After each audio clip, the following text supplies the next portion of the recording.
as a committee that will ensure that we are in compliance with laws, with regulations, with rules and every other thing enabling the deepening of the fight against corruption, fight against inefficiency and wastages. Now, it is very important to place on record the work that the 10th Assembly of the Public Accounts Committee, both in the Senate and the House of Reps, have done in the last 2 years in furtherance of these objectives. It is also important that I state that in doing this work, it goes without saying that there will be challenges. Quite a lot of those challenges. There will be pushbacks from so many interest groups. There will be institutional challenges which may result in delays. There are deliberate, I don't want to use the word sabotage, but that's exactly what it is, from some key players also in this work that we do. But the most important thing is when you start a journey of this nature, you don't look back and you don't stop. You keep on going because the destination is the goal, is the target.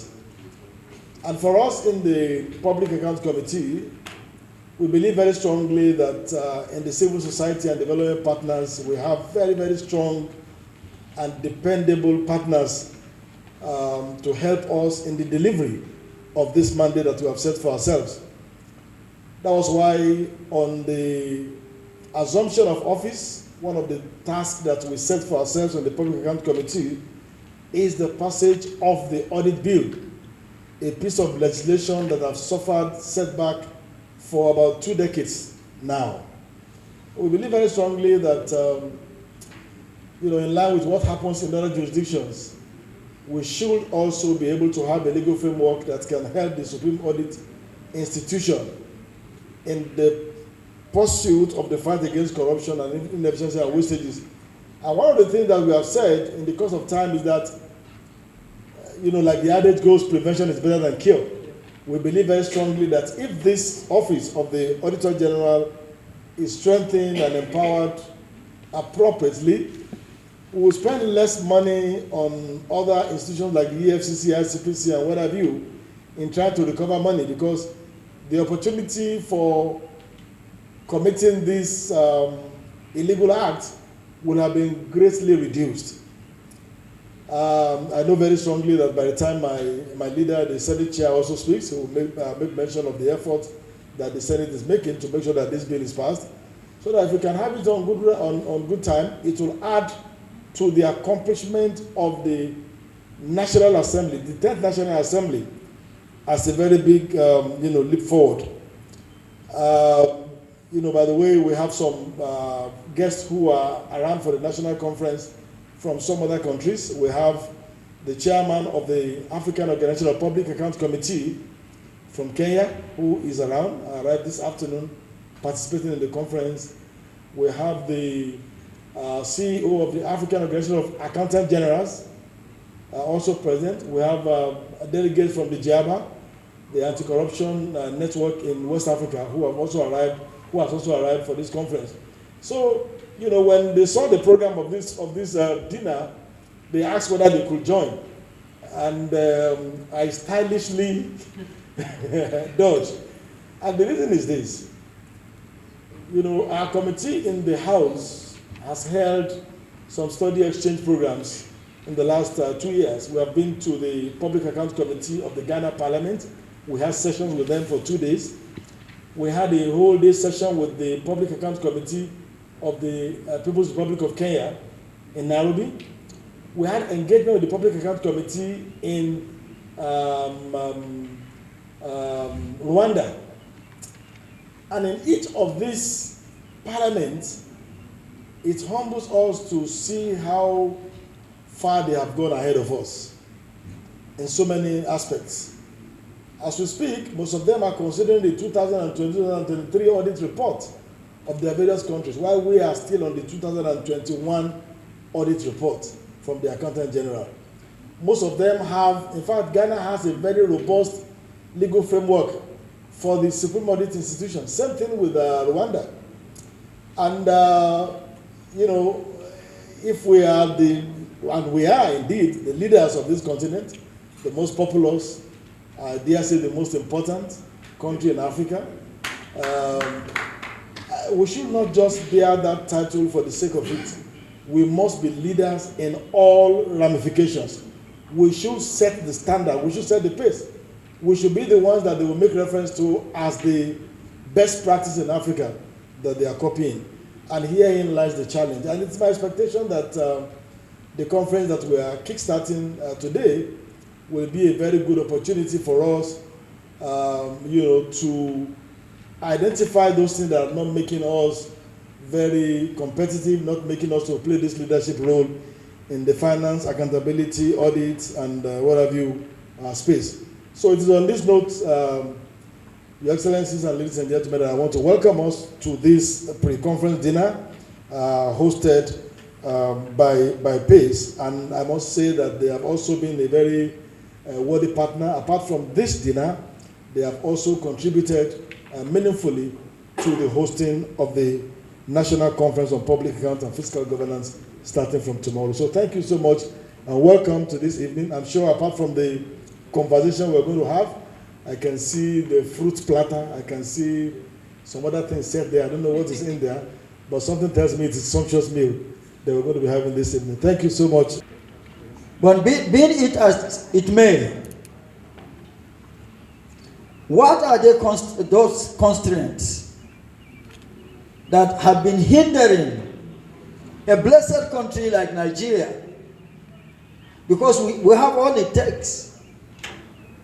Why is it we have not been able to be where exactly we should be, that will be in tandem with our blessings and endowment?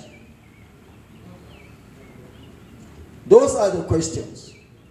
And what are those things that we have done well on and about that we need to deepen and grow today? And as well as what are those things that we have done wrongly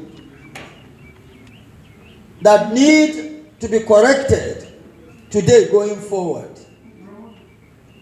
And this brings us all to why we are here. When you talk fiscal governance, you are talking revenues and debts of government.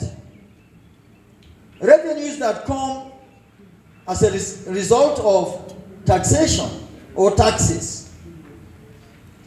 And these revenues, no matter how much or how high they are, if not well utilized, they will go to waste and translate to nothing.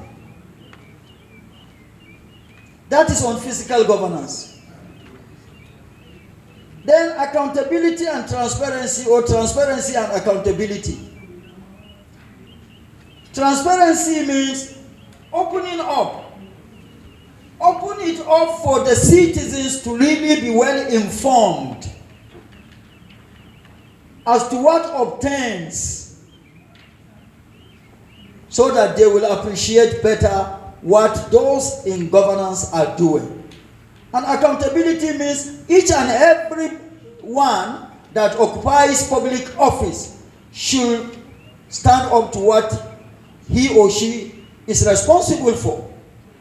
You must answer questions to the responsibilities that are bestowed on you. So if you look at the theme of this conference holistically, it tells you everything about government and governance. You cannot govern without funds.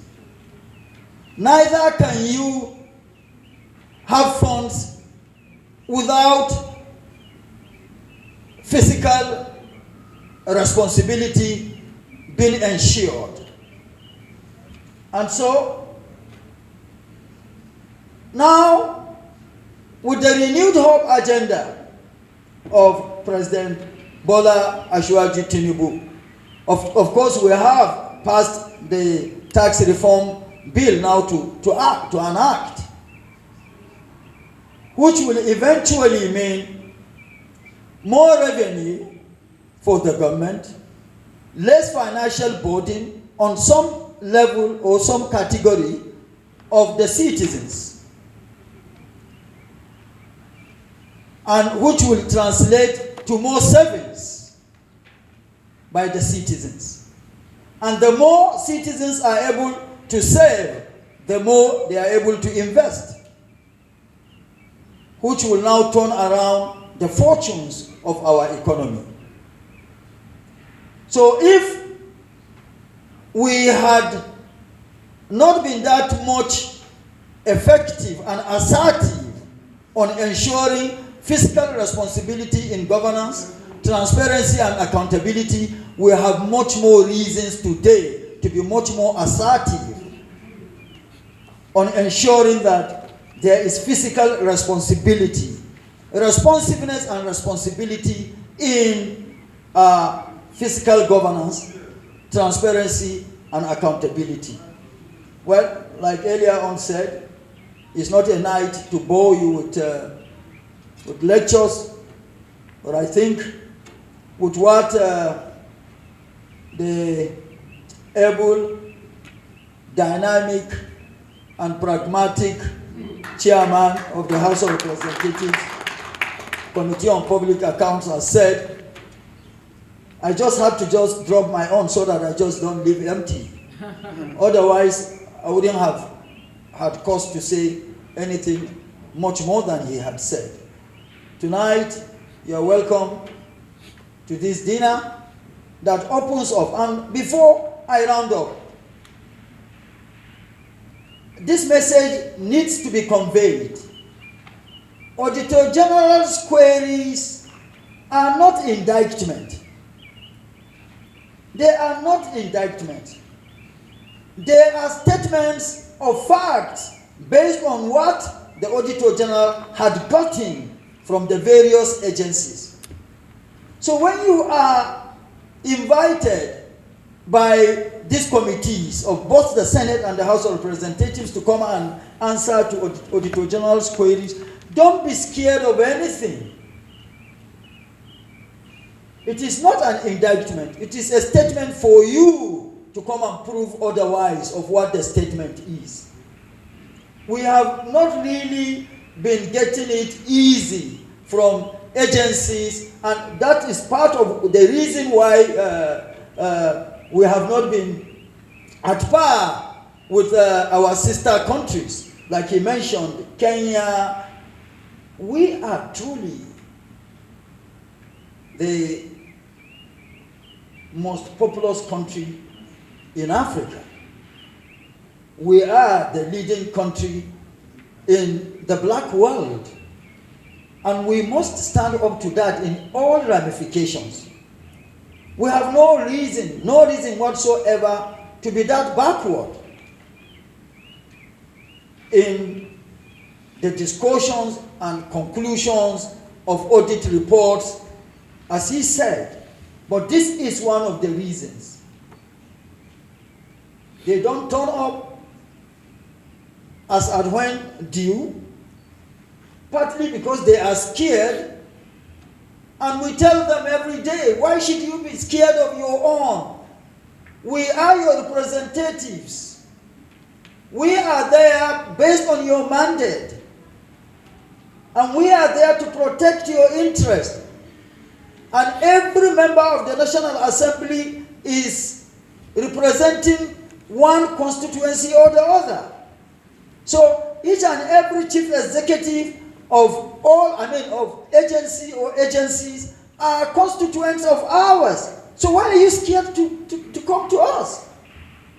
Please, let's convey this, let's propagate this, so that the needed and required results will be gotten at the time that they need to be gotten. I wish you a very... is dinner successful or enjoyable, pleasant, and friendly dinner? Thank you very much for coming.